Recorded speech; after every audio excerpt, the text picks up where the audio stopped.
Hello friends, PPSC fighters group पे आप सभी का स्वागत है।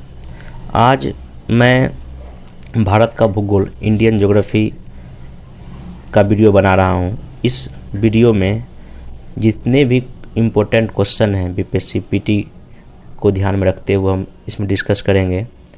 और पहले हम बता देते हैं आखिर हम भारत के भूगोल के इस लेक्चर में क्या क्या हम पढ़ेंगे। देखिए, भारत का जो भूगोल है, इंडियन ज्योग्राफी है, उसमें मेनली देखिए जो बीपीएससी पीटी के पॉइंट ऑफ व्यू से है, उसमें पहला एक है भूगर्भिक संरचना, जियोलॉजिकल स्ट्रक्चर ऑफ इंडिया, ठीक ना। फिर है फिजिकल ज्योग्राफी ऑफ इंडिया, भूआकृति विज्ञान। फिर नदियाँ पढ़ना है, रिवर्स। फिर मिट्टी या सॉइल। फिर मिनरल्स। फिर जितने भी इंडस्ट्री है वो पढ़ना है। फिर इसमें हमको परिवहन, ट्रांसपोर्टेशन पढ़ना है। फिर जनजातीय ट्राइबल्स जितने जितने हैं वो पढ़ना है। फिर इसमें जनगणना पढ़ना है और फिर कुछ कुछ अदर्स भी और आएगा तो उसको हम क्या करेंगे, इसमें देखेंगे, ठीक ना। तो पढ़ाने से पहले मैं आप लोग को बता देना चाहता हूँ कि इस वीडियो को बनाने के लिए हम मेरा खुद का बना हुआ नोट्स है, फिर कुछ एनसीईआरटी का बुक का हेल्प लेंगे, हम इसमें एटलस का भी मैप का यूज करेंगे, फिर और भी कुछ मेरे पास जो सोर्स है उसका यूज करके हम इस वीडियो को क्या करेंगे, बनाएंगे। ये वीडियो थोड़ा सा लंबा हो सकता है, 2 घंटे तक जा सकता है, क्योंकि ये पूरा भारत का ज्योग्राफी में एक ही वीडियो में कवर कर रहा हूँ। और अगर बीपीएससी क्वेश्चन पूछेगा इंडियन ज्योग्राफी से तो मार्क चलिए कि जो भी क्वेश्चन पूछेगा उसका लगभग 80-90 क्वेश्चन जो है 80 से लेकर 90% क्वेश्चन जो आपका इसी वीडियो से रहेगा, क्योंकि मैं जो भी इसमें जो भी चीज़ बात बताऊंगा वो सारा फैक्ट बताऊंगा और जो एग्ज़ाम के पॉइंट ऑफ व्यू से बहुत ही क्या हो, इम्पोर्टेंट हो। एक बात मैं फिर बताना चाहता हूँ कि इस वीडियो में मैं आपको बेसिक या कॉन्सेप्ट नहीं करा पाऊंगा, क्योंकि ये देखिए इंडियन ज्योग्राफी को पढ़ने में लगभग 1 महीना 1.5 महीना लगता है, लेकिन मैं ये मुश्किल से 2 घंटे में पूरा वीडियो कवर कर रहा हूँ। आप समझ सकते हैं कि मैं इसको कैसे कर रहा हूँ। इसलिए बेसिक या कॉन्सेप्ट पर हम कम ध्यान देंगे। मेनली होगा कि जहाँ जहाँ क्वेश्चन आएगा उस सारे एरिया को आपको टच करा दूँ। और आप अगर पहले भी कहीं ज्योग्राफी पढ़े हैं या किसी अपने से पढ़े हैं तो इसको पढ़ने के बाद आपके जो तैयारी में जो है ना कुछ और आपको एडिशन ही करेगा ये वीडियो, क्योंकि ये वीडियो काफ़ी जो है ना आपके लिए हेल्पफुल होगा एग्ज़ाम के पॉइंट ऑफ व्यू से। तो चलिए हम लोग शुरू करते हैं इंडियन ज्योग्राफी। देखिए, इंडियन ज्योग्राफी को शुरू करने के लिए हम सबसे पहला टॉपिक आज चूज कर रहे हैं, उसका नाम है जियोलॉजिकल स्ट्रक्चर। देखिए, मोस्टली सारे टीचर्स या कहीं भी वीडियो आप देखिएगा ज्योग्राफी का, इंडियन ज्योग्राफी का, तो जियोलॉजिकल स्ट्रक्चर से कोई शुरू नहीं करता है, क्योंकि ये काफ़ी थोड़ा टफ टॉपिक हो जाता है ज्योग्राफी में। लेकिन फिर भी मैं चाह रहा हूँ कि ऐसा रिवाइज किया जाए जिससे कि अपना क्वेश्चन बने। ये नहीं कि फालतू का रिवाइज कर लीजिए जिससे कुछ क्वेश्चन ही नहीं बना। तो मेरा ठीक है, टफ है, लेकिन इसको हमको करना है, क्योंकि एक एक नंबर पीटी में इस बार बहुत इंपॉर्टेंट होने वाला है। इसलिए हम पहले शुरू करेंगे क्या, जियोलॉजिकल स्ट्रक्चर ऑफ इंडिया, ठीक है। देखिए, जियोलॉजिकल स्ट्रक्चर ऑफ इंडिया क्या होता है या भूगर्भिक संरचना सिंपल सा क्या होता है कि किसी भी देश में जो रॉक या जो चट्टान पाई जाती है उसका आखिर निर्माण कैसे कैसे हुआ, कब से कब हुआ, तो वो हमको पूरा टाइमलाइन पढ़ना है। जैसे कि हिस्ट्री में टाइमलाइन होता है ना, उसी तरह हर एक जो अर्थ या जो क्रस्ट, जहाँ जो सॉइल होता है या जो रॉक होता है, जो चट्टान होता है, सबका एक टाइमलाइन होता है।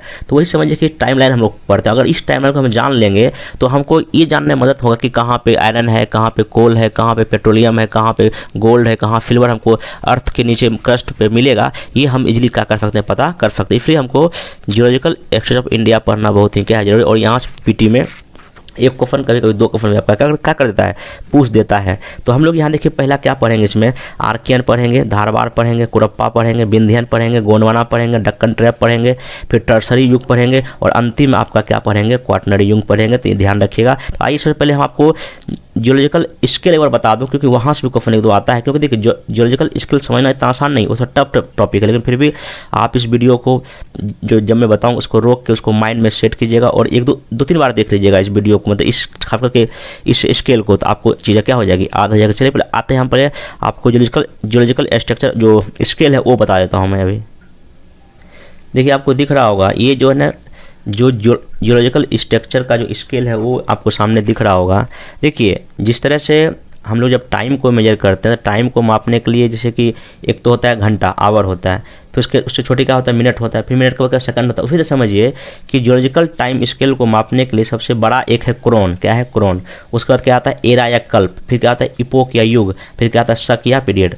तो ये क्रम है, ये बड़ा है क्रोन, फिर इसके बाद क्या है, एरा आता है, फिर इपोक आता है, फिर क्या आता है, पीरियड आता है। तो अगर क्रम पूछे तो आप ये क्रम क्या कीजिएगा, याद रखिएगा, ठीक है। चलिए, तो आप देखिए यहाँ पे सबसे पहला जो एरा था, स्टार्ट एरा से ही होता है, सबसे पहला जो एरा था उसका नाम था pre Palaeozoic era. Pre Palaeozoic era, इसको आद्यकल्प भी कहा जाता है। क्या कहता है? आद्यकल्प भी। और ये जो आपका जो आद्यकल्प या प्री पेलोजोइक एरा था, ये मेनली दो पार्ट में बटा हुआ था। एक का नाम था आर्कियन, एक का नाम था प्री कैम्ब्रियन। एक का नाम था आर्कियन, एक का नाम क्या था? Pre Cambrian. तो ध्यान रखिएगा, इसमें जो है इस काल में अर्थ के क्रस्ट में कोई भी आपका जीवाश्म या फोसिल्स नहीं था। इसमें जीवाश्म रहित है, है ही नहीं इसमें, ठीक ना। इसमें जीवाश्म अब्सेंट है पूरी तरह, फोसिल्स अब्सेंट है इस सारे तरह के रॉक में। तो इंडिया में जो भी आर्कियन क्रम का, धारवाड़ क्रम का, कुरप्पा क्रम का और विंध्यन क्रम का जो भी रॉक बना, वो सब इसी आपको एरा या इसी आपके पीरियड में बना। देखिए ये जो आर्कियन और प्री कैम्ब्रियन, ये आपका पीरियड या शक है, ध्यान रखिएगा, ध्यान, ठीक ना। चलिए, तो इसमें दो हो गया। अब उसके बाद देखिए समय के साथ क्या हुआ, अगला आपका आएगा एरा, उसका नाम है पेलोजोइक एरा। इसको पुराजीवी कल्प भी बोलते हैं। और यहाँ से पहला आपका युग शुरू होता है, इसको बोलते हैं प्राइमरी इपोक, ये युग शुरू हुआ, ठीक है। यहाँ पे तो यहाँ ध्यान रखिएगा, आपको इसमें ध्यान का रखना है आपको कि इसमें जो है, इसमें देखिए फिर जो अपना जो शक जो है, देखिए 1 2 3 4 5 6 शक में बटा होता है। आपको सिंपल खाली ध्यान रखिए, पहला कैम्ब्रियन शक है, दूसरा आर्डोविशियन है, सिल्यूरियन है, डोबिनियन है, कार्बोनिफेरस है और परमिनियन है, ठीक है। तो ये आप ध्यान रखिएगा। हमारे लिए देखिए ये बहुत इंपॉर्टेंट होगा, ये जब हम लोग पढ़ेंगे ना भी, कार्बोनिफेरस हमारे लिए इंपॉर्टेंट होगा, बताएंगे। देखिए इस समय पेनिफ्लर प्लेट का निर्माण हुआ, इसमें अभी आपको बताएंगे, ठीक है। चलिए, अगला इसमें है मध्यजीवी, इसको हम बोलते हैं सेकेंडरी या इसको द्वितीयक भी बोलते हैं, इंग्लिश बोलते हैं मेसोजोइक। देखिए इसमें कितने पीरियड या शक है, ट्रियासिक है, जुरेसिक है और क्रेटेशियस है। क्या हो रहा है? क्रेटेशियस, ये ध्यान रखिएगा।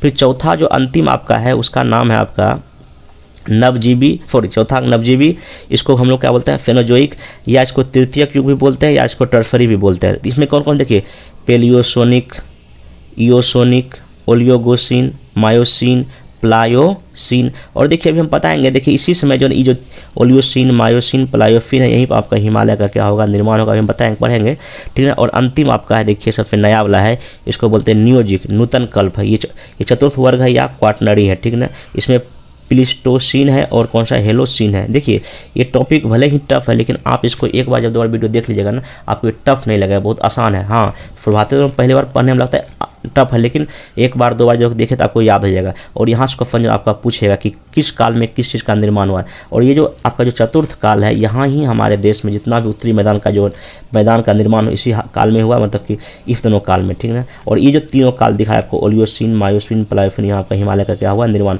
आइए सब एक डिटेल में पढ़ते हैं किस किस काल में क्या क्या क्या निर्माण हुआ।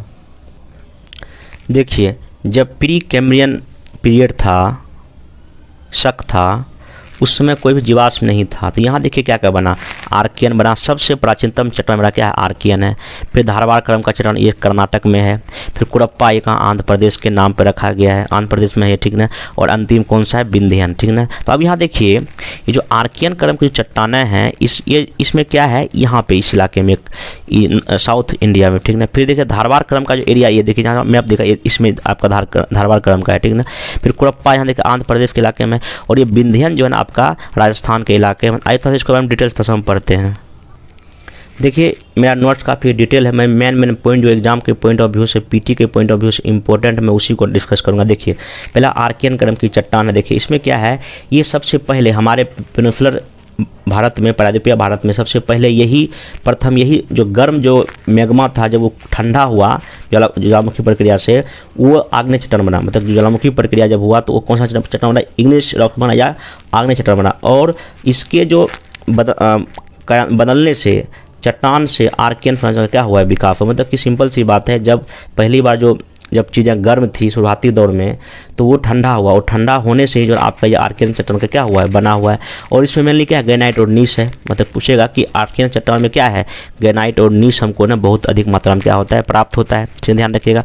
और ये हमारे देश का प्राचीनतम फंडस, अगर क्वेश्चन पूछेगा एग्जाम में कि सबसे प्राचीनतम चट्टान कौन सा? अपन आर्कियन, धारवाड़, कुरप्पा, विंध्यन, तो आप क्या मारिएगा? आर्कियन मारिए, क्योंकि ये सबसे पुराना चट्टान हमारे देश का है, ठीक ना। इसमें जो है जीवाश्म नहीं है, फोसिल्स नहीं है, और इसमें ना मेटेलिक और नॉन मेटेलिक दोनों मिनरल्स हैं। मतलब कि धात्विक और अधात्विक दोनों खनिज मिलते हैं, ठीक ना। धात्विक मतलब क्या? जिसमें कि लोहा हो गया, कॉपर हो गया, ये धात्विक या ये मेटल वाले हैं। और नॉन मेटल भी होंगे, जैसे कि मान लीजिए कि आपका नाइट्रोजन हो गया, सल्फर हो गया, सब क्या है? नॉन मेटल है, तो इसमें मिलेगा, ठीक ना। अब देखिए यहाँ पे आपका तो यहाँ मेटेलिक और नॉन मेटेलिक दोनों मिनरल्स अवेलेबल है, लेकिन चूँकि इसकी संरचना जो है काफ़ी कॉम्प्लेक्स है, काफ़ी जटिल है, इसलिए इस होने के साथ ही नीचे की परतों में मिलने के कारण आर्थिक दृष्टि से उतना ये उसका उतना अच्छा दोहन इसका हम लोग नहीं कर सकते, मतलब कि ये तो ज़मीन के नीचे मिलने की वजह से और इसकी थोड़ा स्ट्रक्चर थोड़ा जटिल है, इसलिए हम इसका जो है ना अभी तक यूज नहीं कर पाए हैं, ये ध्यान रखिएगा।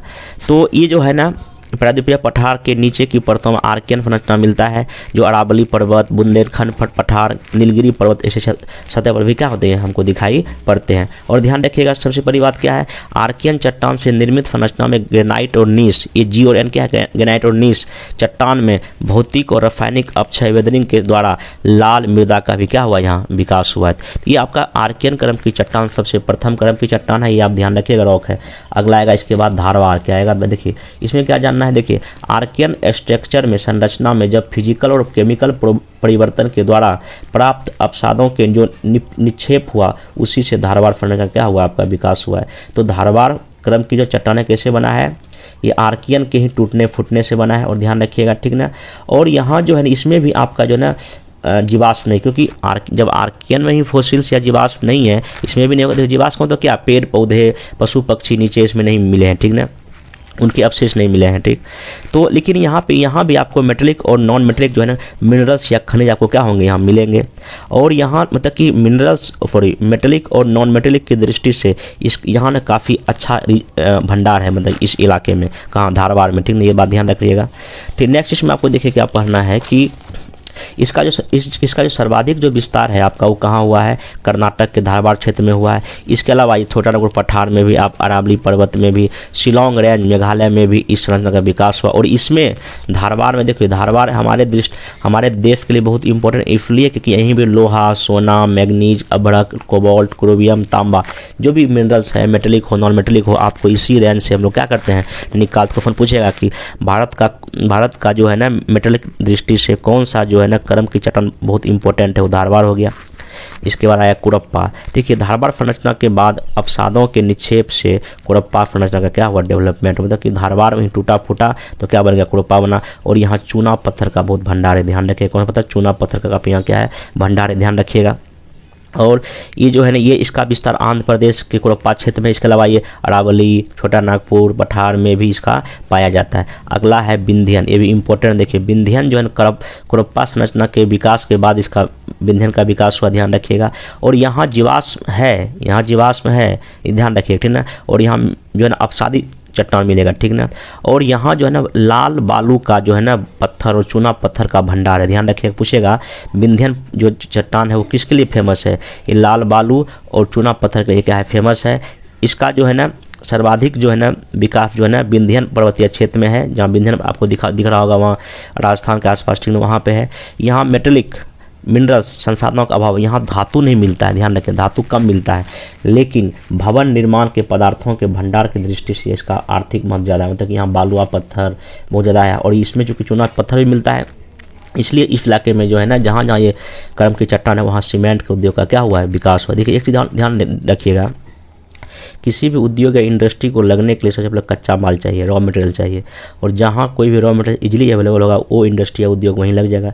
क्योंकि सीमेंट इंडस्ट्री के लिए चूना पत्थर चाहिए, क्योंकि इस एरिया में चूना पत्थर होता है, इसलिए इसीलिए आपको यहाँ पे जो है ना आपको सीमेंट इंडस्ट्री को देखने को क्या हो जाएगा, मिल जाएगा। अभी जो हमने जो पढ़ा आर्कियन, धारवाड़, कुरप्पा और विंध्यन, इसका सब का निर्माण जो है ना इस प्री पोलोजोइक एरा में ही हो गया था, मतलब कि आर्कियन और प्री कैम्ब्रियन होते होते ये चारों क्रम की चट्टान क्या होगा निर्मित हो चुकी थी।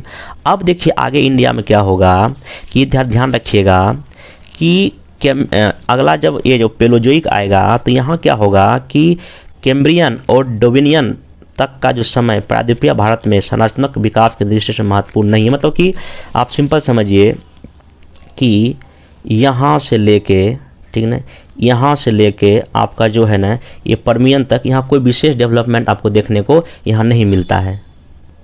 सॉरी मैं पर्मियन बोल दिया, मतलब कि कैम्ब्रियन से लेके डिवोनियन तक जो है ना आपको यहाँ भारत में कोई भी इस क्षेत्र में आपको किसी भी तरह का रॉक या चट्टान का निर्माण नहीं होता। अब कहाँ होगा, कार्बोनिफेरस है। आइए देखते हैं यहाँ पे। तो अब यहाँ देखिए यही है कि कार्बोनिफेरस से लेकर पर्मियन तक अब यहाँ गोंडवाना चट्टान बनेगा, ये ध्यान रखिएगा।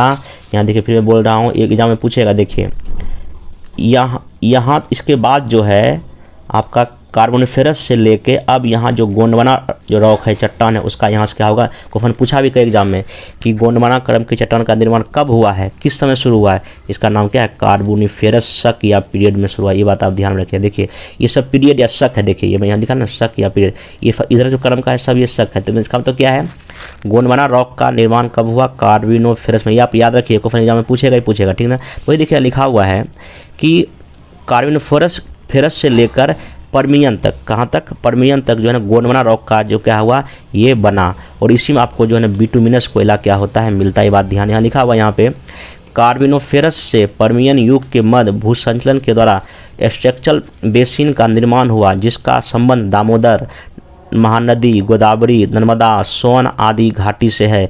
और इस बेसिन में जैविक अवशेष मतलब कि बायोटिक कंपोनेंट काफ़ी अधिक मिला, का सर्वाधिक निक्षेप होने के कारण जो है ना गोंडवाना संरचना का विकास हुआ, जो बिटुमिनस कोयला के भंडार से बहुत ही क्या है, महत्वपूर्ण है। अगर क्वेश्चन पूछेगा भी इंडिया में सोन नदी घाटी, नर्मदा नदी घाटी, गोदावरी घाटी, महानदी घाटी या दामोदर नदी घाटी काहे फेमस है, ये सब कोयले के लिए क्या है, फेमस है। क्योंकि यहाँ पे जो है ना आपको काफ़ी सारे जो पेड़ पौधे जमीन नीचे सरगल गया और बाद में वही जाके क्या आ गया, कोयला बन गया। ध्यान रखिएगा बिटुमिनस कोयला जो है ना इस इलाके में मिलता है। गोंडवाना क्रम की चट्टान है ये, ठीक। अब देखिए इंडिया में परमियन काल तक जो है ना आपका गोंडवाना रॉक बना। अब इसके बाद आएगा क्या, मेसोजोइक एरा। अब देखिए मेसोजोइक एरा में देखिए क्या हो रहा है, इसे आपको जानना चाहिए। देखिए मेसोजोइक एरा में जो आपका देखिए क्या हो रहा है, देखिए यहाँ पे मेनली जो है ट्रियासिक, जुरासिक और क्रेटेशियस था। लेकिन इसमें जो आपका जो ये आपका क्रेटेशियस है, यहीं पे जो है ना शांत प्रकार के ज्वालामुखी हुआ, जिससे बेसाल्टिक चट्टान का निर्माण हुआ। और इसी से आपका दक्कन ट्रैप क्या हुआ, बना। क्वेश्चन पूछता है कि दक्कन ट्रैप का निर्माण किस शक में हुआ, किस पीरियड हुआ, क्रेटेशियस। आप इसको क्या रखिएगा, ध्यान में रखिएगा, ठीक ना। तो वही आपका सिंपल लिखा हुआ है कि मेसोजोइक एरा में क्रेटेशियस युग प्रायद्वीपीय भारत में शांत दरार प्रकार की ज्वालामुखी प्रक्रिया के लिए महत्वपूर्ण था, ठीक ना। क्योंकि इस प्रक्रिया के द्वारा ही बेसाल चट्टान से निर्मित संरचना के रूप में दक्कन ट्रैप का क्या हुआ, निर्माण हुआ। इस प्रकार की संरचना गुजरात के काठियावाड़, प्रायद्वीप, मध्य प्रदेश, मालवा के पठार, छोटा नागपुर के राजमहलिया पर्वतीय क्षेत्र, आंध्र प्रदेश और तेलंगाना के पठार, तमिलनाडु के कोयम्बटूर और मदुरई पठार व कर्नाटक के बेंगलोर और मैसूर के में क्या होता है, आपको मिलता है दक्कन ट्रैप। ये क्वेश्चन पूछता है कि दक्कन ट्रैप किस काल में बना, तो आप ये थोड़ा डेटा क्या करिएगा, याद रखिएगा। अब देखिए जब क्रेटेशियस एज जब खत्म हो गया तो उसके बाद अब आएगा सीनोजोइक एरा। क्या आएगा, सीनोजोइक एरा। जब टर्सरी युग में हम आ जाएंगे तो अब देखिए यहाँ पे पहला जो पेलियोसिन और इयोसिन एज है, इसमें आपको पता होगा कि तेथिस सी का जो है ना संकुचन हुआ। देखिए आपको पता, हम बताए थे पहले वीडियो में जब फर्स्ट मैथ ज्योग्राफी का वीडियो बता रहे थे, उसमें हम क्या बोले थे आपको कि जो आपका जो अंगारा लैंड था, जो गोंडवाना लैंड था, इसी के बीच में एक क्या था, तेथिस सागर था। अब वो हुआ उसका संकुचन, और संकुचन होने के बाद अब ओलियोगोसिन यूज जैसे ना यहाँ से आपका हिमालय का बनना क्या होता है, शुरू होता है। अब देखिए ओलियोसिन, मायोसिन, प्लायोसिन में कैसे तीनों हिमालय बनेगा, हम वो बताएंगे।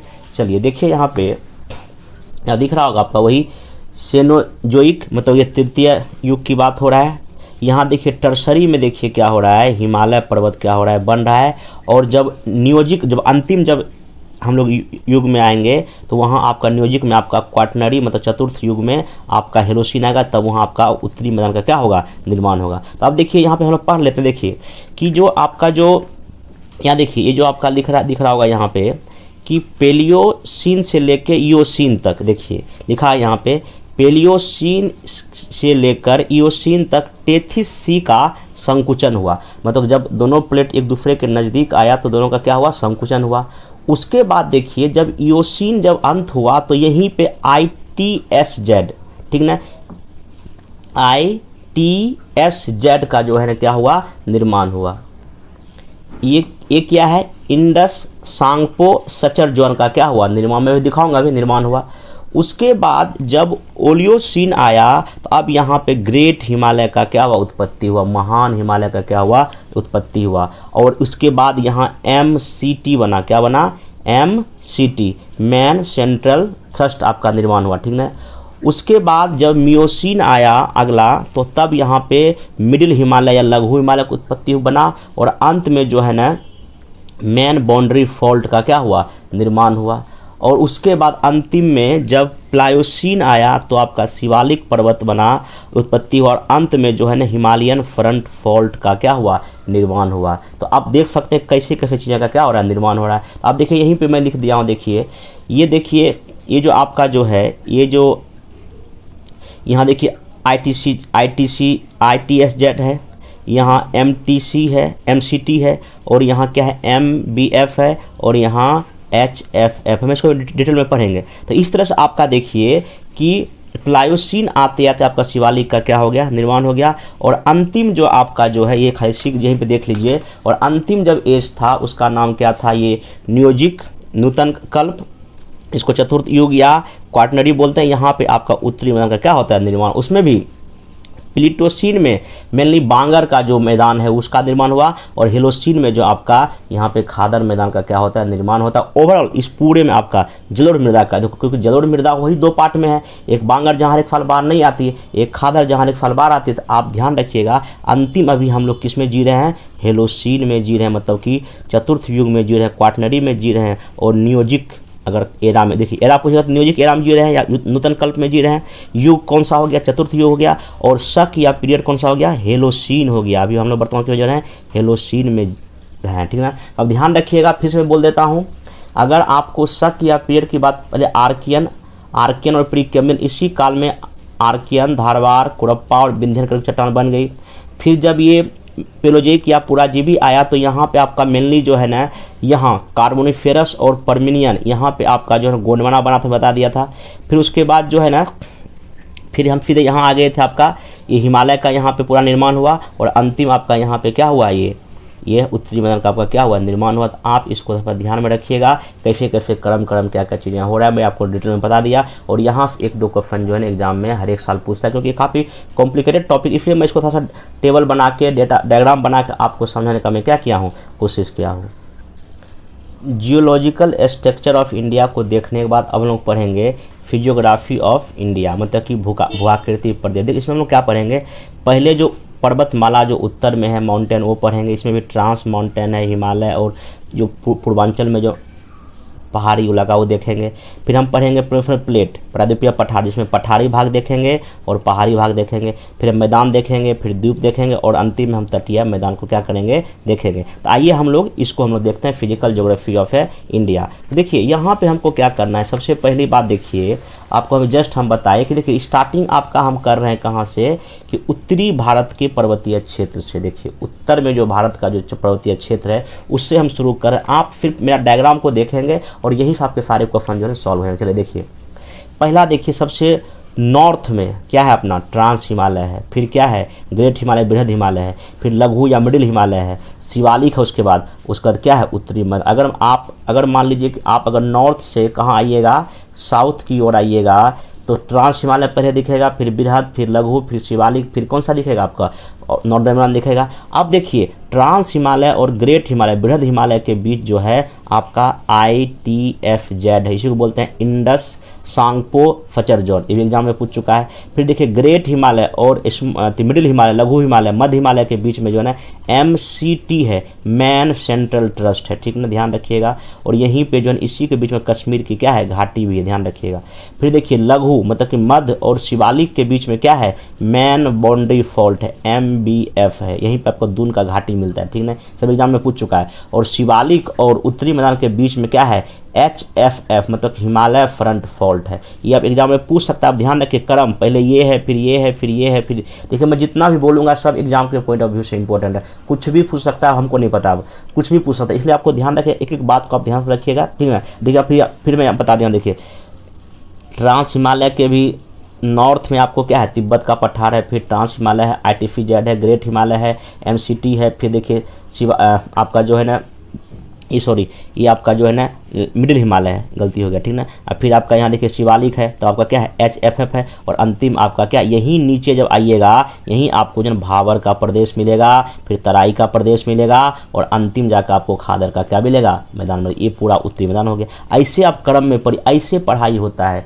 आप चाहे किसी का एग्जाम का तैयारी कीजिए, ऐसे देखिए नोट्स बनना आपके पास होना चाहिए, ऐसे आपका पढ़ाई होना, तभी आपका कोई एग्जाम अच्छे से क्या होगा, निकलेगा। देखिए लिख दिया यहाँ पर ITSZ ट्रांस हिमालय को बृहद हिमालय से अलग करने वाली एक संरचना है, जिससे होकर सिंधु, सांगपो, सतलज नदी बहती है। यह संरचना भारतीय प्लेट को यूरेशियन प्लेट से भी क्या करता है, जोड़ता है। अब देखिए हम पढ़ते था ट्रांस हिमालय का। देखिए ट्रांस हिमालय में देखिए क्या है, आपको देखिए ट्रांस हिमालय का देखिए क्या विशेषता। देखिए ये ट्रांस हिमालय है, ट्रांस हिमालय के नॉर्थ में तिब्बत है, और इधर क्या है आपका साउथ में क्या हो जाएगा, आपका ITFZ हो जाएगा। तो अब देखिए ट्रांस हिमालय देखिए क्या क्या श्रेणी, एक है काराकोरम रेंज है, एक लद्दाख रेंज है, फिर जास्कर रेंज है, और फिर कैलाश का क्या है, रेंज है। ये ध्यान रखिएगा। अब देखिए यहाँ से फैक्ट याद करना शुरू कर दीजिए। काराकोरम रेंज की सबसे ऊंची चोटी का नाम क्या है, माउंट K2 या गॉडविन ऑस्टिन, जो हमारे देश की जो है ना सबसे ऊंची क्या है, चोटी है। ये आप ध्यान में रखिएगा। और एक चीज़ और K2 में ध्यान रखिएगा, K2 जो है विश्व की दूसरी भी सबसे बड़ी चोटी है, और इसका देखिए हाइट कितना है, 8611, और ये कहाँ है, जम्मू एंड कश्मीर में। आप ये ध्यान में रखिएगा, ठीक ना। उसके बाद यहाँ पे कुछ और भी थी पीक्स या चोटी है, उसका नाम है गसेरब्रम, एक है मसेब्रम। ये सब उतना इंपॉर्टेंट नहीं है, लेकिन यहीं पे जो है आपका कुछ कुछ ग्लेशियर बहुत ही इंपॉर्टेंट है, कई एग्जाम में पूछ चुका है। हिमनद, एक सियाचिन ग्लेशियर यहीं पे है, बिफाओ यहीं पे है, बाल्टारो यहीं पे, और हिस्पुर, ये सब ग्लेशियर यहीं पे है। कहाँ पे, काराकोरम श्रेणी में है। आप ये ध्यान में रखिएगा। फिर देखिए इसके बाद लद्दाख का रेंज आता है। तो लद्दाख का जो सबसे ऊंची चोटी का नाम है क्या, माउंट राकापोसी। क्या नाम है, माउंट राकापोसी। और यहीं पे एक हरमोसा भी शिखर है, और ये विश्व का सबसे तीव्र ढाल वाला जो है ना आपका माउंटेन है, कौन, राकापोसी। ध्यान रखिएगा। फिर आपका उसका आ जाएगा क्या, जास्कर आ जाएगा। एक्चुअल में लद्दाख और जास्कर के बीच में ये ITS है, ठीक ना। फिर इसका कैलाश हो जाएगा। अब देखिए मैं इसको अपना मैप में आपको दिखा देता हूँ कि इसका कैसे कैसे जो है ना चीज़ें हैं। देख सकते हैं यहाँ पे, देखिए मैं सारा देखिए मैप से आपको बताने की कोशिश कर रहा हूँ। देखिए आप देख सकते हैं, देखिए सबसे नॉर्थ में पामीर का पठार आपको पता होगा। फिर देखिए ये काराकोरम है, लद्दाख है, जास्कर रेंज है, दिख रहा है, और यहाँ क्या है आपका कैलाश है, और इसी के बीच में क्या आपका ITFZ है, ठीक ना।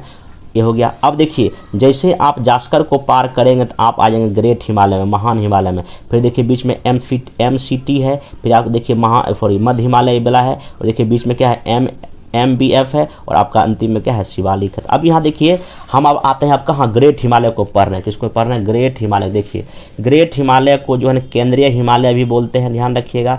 और यहाँ देखिएगा ग्रेट हिमालय जो नंगा पर्वत जम्मू कश्मीर से लेके नामचा बर्मा तक है। कहाँ तक है, नामचा बर्मा तक है। ये आप जो है थोड़ा सा इसको ध्यान रखिएगा, ठीक। उसके बाद जिसमें आपको जानने की चीज़ है कि यहाँ पे कि यहाँ जो है ना कई सारे जो है ना दर्रा या पासेस है। क्या है, दर्रा क्या है, पासे। देखिए दर्रा या पासेस को आपका नाम याद रखना, जैसे कि एक है जम्मू कश्मीर में बुर्जिला दर्रा, जोजिला दर्रा, ठीक ना। फिर यहाँ है बारा लामचा पास, कहाँ पे, हिमाचल प्रदेश में। और शिपकिला भी कहाँ, हिमाचल प्रदेश में। फिर देखो उत्तराखंड में क्या क्या है, थांगला, माना दर्रा, और नीति दर्रा, और लूपी लेक, ये कहाँ पे है, ये सब उत्तराखंड में। फिर देखिए यहाँ पे जो है ना आपका, फिर यहाँ देखिए सिक्किम में एक जापला है, और फिर यहाँ देखिए अरुणाचल प्रदेश देखिए बुमला है, यांग आप है, सब दर्रा है।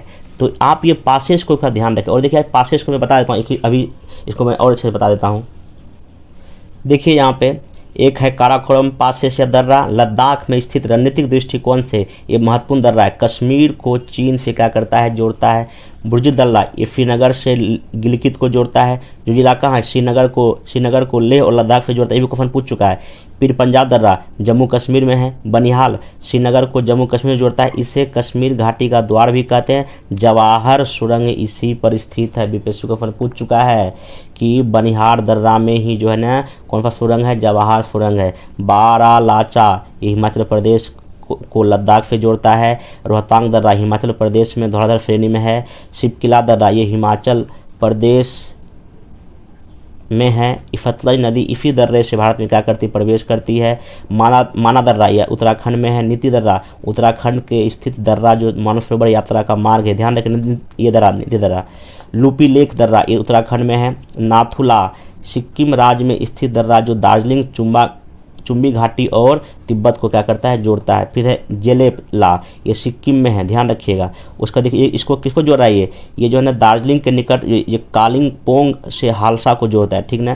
फिर देखिए बुमला ये अरुणाचल प्रदेश में। यांग याप दर्रा अरुणाचल प्रदेश इसी दर्रे से ब्रह्मपुत्र नदी भारत में क्या करती है प्रवेश। कुछ भी पूछ सकता है, मैं फिर बोल रहा हूँ आपको, आप सारे पॉइंट बहुत इंपॉर्टेंट मैं बता रहा हूँ। चलिए अगला है दीफू दर्रा ये भी अरुणाचल प्रदेश में। यह भारत चीन म्यांमार सीमा का ट्रिपल पॉइंट है। यहाँ तीनों देशों की सीमाएं क्या होती है नज़दीक है। एक है पांगसांग दर्रा ये अरुणाचल प्रदेश में है। तुजू दर्रा ये मणिपुर में है। अब देखिए साउथ में कुछ दर्रा है, यही साथ में देख लीजिए। थाल घाट नासिक को बम्बई से जोड़ता है, महाराष्ट्र में है। भोर घाट बम्बई को पुणे से जोड़ता है, महाराष्ट्र में है। पाल घाट केरला को तमिलनाडु से जोड़ता है। और सेनकोट्टा कार्डोमम पहाड़ी में क्या है आपका स्थित है। ये सारा दर्रा आप जो है ना कृपया करके क्या करेंगे याद रखेंगे। अब देखिए अगर कभी पूछ दे कि ग्रेट हिमालय या महान हिमालय की जो मेन जो चोटी है नाम बता। देखिए एक नंगा पर्वत है, केदारनाथ है, बद्रीनाथ है, नंदा देवी है, धौलाधर है, देखिए अन्नपूर्णा है, मनसालू है, गौरी शंकर है, ये क्या है चियू है, ये माउंट एवरेस्ट है सबसे ऊंची चोटी देखिए यहीं पे है। फिर मकालू है और अंतिम में क्या है कंचनजंगा है। मतलब कि आपको वेस्ट टू ईस्ट पश्चिम से पूर्व क्रम देगा। आप प्लीज़ एक बार पॉज करके माइंड में इसको क्या कर लीजिए एडजस्ट कर लीजिए। अब देखिए ग्रेट हिमालय के जब आप थोड़ा सा साउथ में आइएगा आपको लघु हिमालय, हिमाचल हिमालय या मध्य हिमालय या इसको मिडिल हिमालय भी क्या करते हैं हम लोग बोलते हैं, आप ये ध्यान में रखिएगा। अब देखिए मध्य हिमालय या मिडिल हिमालय देखिए जम्मू कश्मीर में है, हिमाचल प्रदेश में है, उत्तराखंड और नेपाल से इसका विस्तार है। देखिए जम्मू कश्मीर में इसको क्या पीर पंजाल यहाँ पे है, ठीक ना। अगला हिमाचल प्रदेश को धौलाधर बोलते हैं। उत्तराखंड इसको नाग टिब्बा बोलते हैं रेंज। और नेपाल में इसी का नाम क्या हो जाता है महाभारत श्रेणी नाम हो जाता है। ये आप ध्यान में रखेंगे, ठीक ना। आइए इसमें कुछ और हम लोग फैक्ट देख लेते हैं। देखिए ये जो है ना लघु हिमालय को बता दिया, जम्मू कश्मीर पीर पंजाल, हिमाचल में धौलाधर, उत्तराखंड में नाग टिब्बा और नेपाल में महाभारत रेंज कहा जाता है। लघु हिमालय में 1000 से लेकर 2000 मीटर ऊंचाई वाले पर्वतों में ब्रिटिश प्रशासन ने कुछ पर्वतीय नगर स्थापित जैसे कि धर्मशाला, मसूरी, कौसानी, अल्मोड़ा, लैंसडाउन यहीं पे है, रानीखेत यहीं पे है। इस क्षेत्र में एक स्थाकृतिक नाम है दून। क्वेश्चन पूछता है दून कहाँ है, ये मध्य हिमालय में, ध्यान रखिएगा। यहाँ स्थित कुछ महत्वपूर्ण दूनों में जैसे चंडीगढ़ कालका दून, नालागढ़ दून, देहरादून, हरिकेन दून, कोटा दून काफ़ी क्या इंपॉर्टेंट। और देहरादून सबसे बड़ी घाटी भी ध्यान रखिएगा। और यहीं पे फूलों की क्या है घाटी भी उत्तराखंड हिमालय में ही स्थित है। गंगोत्री, यमुनोत्री, केदारनाथ, बद्रीनाथ, हेमकुंड साहिब जैसे स्थल इसी हिमालय क्षेत्र में क्या है अवस्थित। इसका मतलब क्या है गंगा जो है महान हिमालय को क्रॉस नहीं करती है। अगर क्वेश्चन पूछ देगा क्या गंगा बृहत हिमालय को क्रॉस करती नहीं करती है, वो मध्य हिमालय को क्रॉस करते हुए शिवालिक को क्रॉस करते हुए तब उत्तराखंड होते हुए ऐसे यूपी बिहार होते हुए जो है ना बंगाल की खाड़ी में क्या होती है जाती है। यहीं पे मध्य हिमालय में ही एक घास का मैदान है, इसको मर्ग कहा जाता है। बहुत इंपॉर्टेंट बात हो गया। उत्तराखंड में इसके बुग्याल या प्यार का भी मैदान कहते हैं। यह मैदान उत्तम चारागाह के लिए, ध्यान रखिएगा। ये सबसे आपको मैंने मोस्ट इंपॉर्टेंट बात क्या कर दिया बता दिया। और ध्यान रखिएगा इस श्रृंखला का उत्तरी ढाल जो नॉर्थ साइड जो ढाल है तथा नॉर्थ ढाल जो मंद है, लेकिन जो साउथ की तरफ जो ढाल है इंडिया की तरफ जो ढाल है वो काफ़ी तीव्र है। इसलिए उत्तरी ढाल सापेक्षता ज़्यादा सघन वनस्पति से आच्छादित है, जबकि दक्षिणी ढाल जो है सापेक्षता नग्न, मतलब यहाँ उतना ज़्यादा वनस्पति नहीं है। आपको जो मैं कुछ दर्रा जो पासेस बताया था ध्यान रखिएगा। जो मध्य हिमालय के कुछ मेन दर्रे, बनिहाल मध्य हिमालय का दर्रा है, इसी कश्मीर का द्वार या इसी पर जवाहर सुरंग है। पीर पंजाल इसी का है। और बरामूला दर्रा भी जम्मू कश्मीर में इसी मध्य हिमालय का है। और रोहतांग दर्रा भी इसी का, ये बात आप थोड़ा ध्यान में रखिएगा।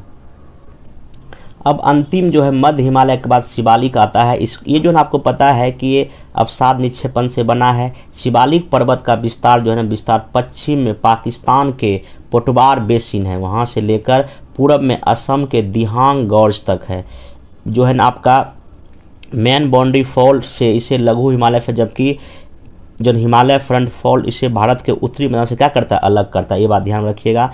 उत्पत्ति और संरचना की दृष्टि से शिवालिक हिमालय की अन्य पर्वत श्रृंखलाओं से भिन्न है। इसकी उत्पत्ति हिमालय पर्वत से निकलने वाली नदियों के द्वारा लाई गई अवसादों या डिपोजिशन से हुआ है, इसलिए इसकी औसत ऊंचाई कम होने के साथ ही यह हिमालय की नवीन पर्वत क्या है, श्रृंखला। अगर क्वेश्चन पूछेगा हिमालय की सबसे नवीन श्रृंखला कौन सी है, शिवालिक है, क्योंकि इसका निर्माण सबसे क्या हुआ है, बाद में हुआ है। अब देखिए कुछ नॉर्थ ईस्ट की हिमालय, जो पूर्वांचल के जो हिमालय, उसमें देखिए सबसे पहले देखिए ये नॉर्थ टू साउथ में क्रम बता रहा हूँ आपको। क्रम को ऐसा ही पूछे, देखिए पहला है मिसमी, अबोहर, मीरी, डफला, ये सब कहाँ है, ये सारे अरुणाचल प्रदेश में आपके टीचारों, ठीक ना। ये नॉर्थ टू साउथ है, उत्तर से दक्षिण है।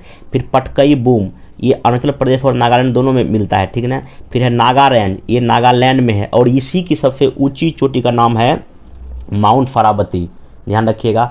मणिपुर हिल है, यहीं पे आपका बगल में कौन सा झील है, लोकतक झील है, जो कि इंडिया का तैरता हुआ झील है। क्वेश्चन पूछा, यूपीएससी क्वेश्चन पूछा है।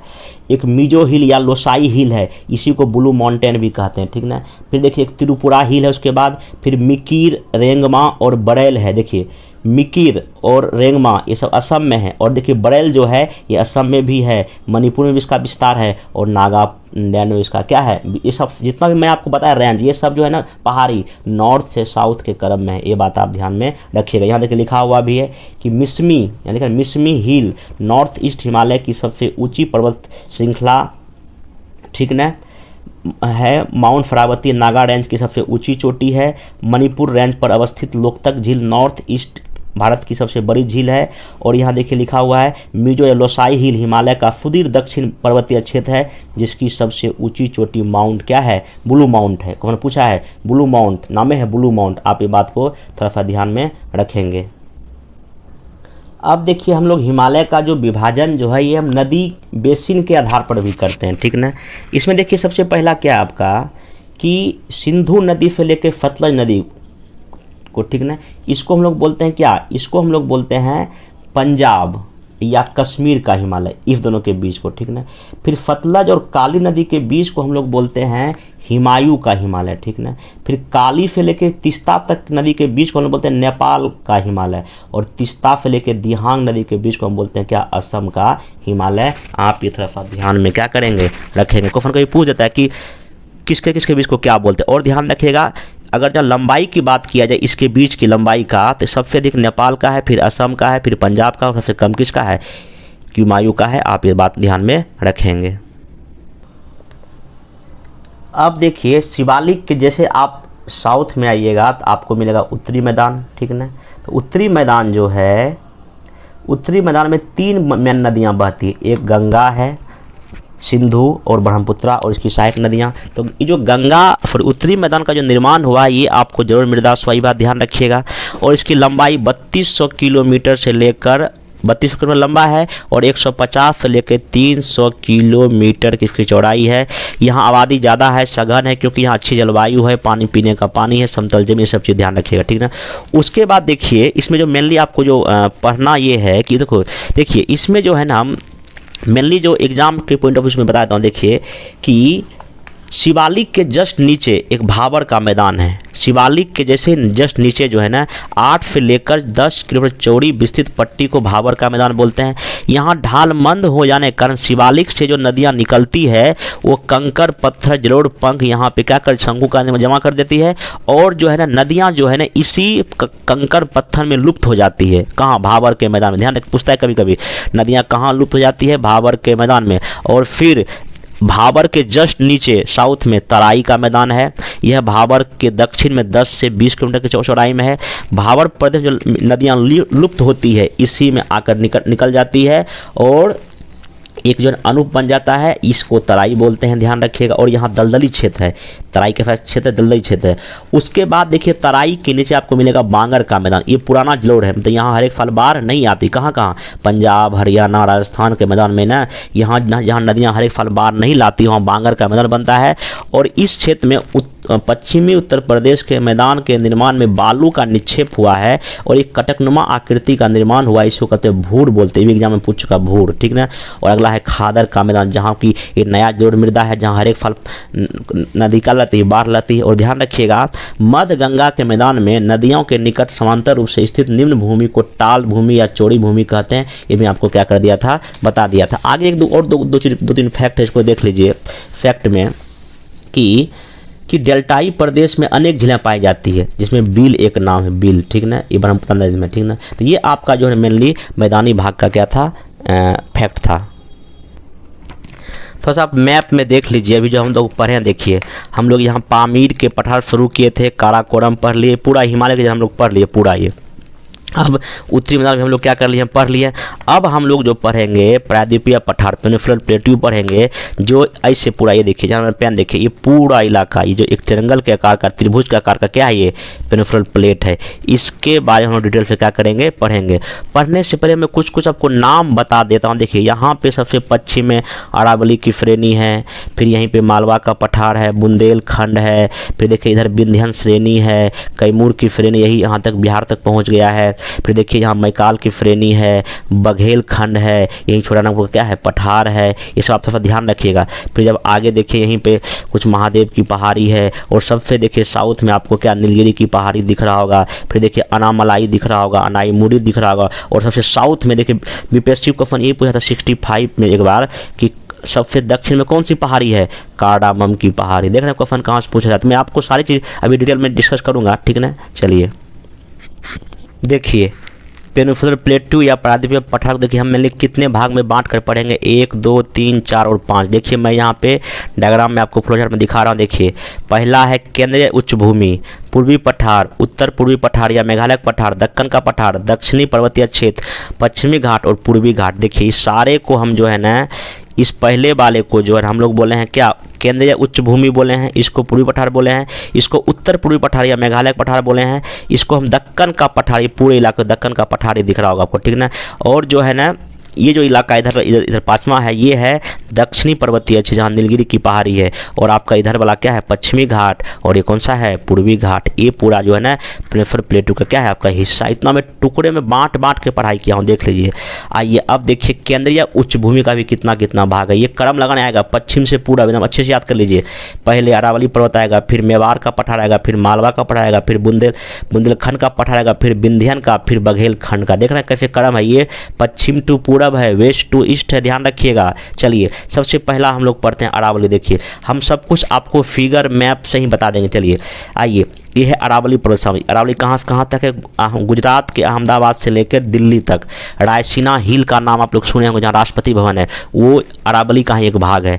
तो अरावली पर्वत का विस्तार कहाँ से कहाँ तक है, अहमदाबाद से लेकर दिल्ली तक, ध्यान रखिएगा। अब देखिए यहाँ इसका क्या क्या खासियत है कि यहाँ जो है ना एक माउंट आबू है, इसकी जो है ना गुरु शिखर, क्या है, गुरु शिखर। ये जो गुरु शिखर है इसकी सबसे ऊंची चोटी है, ये 1722 मीटर की क्या है, इसका ऊंचाई है।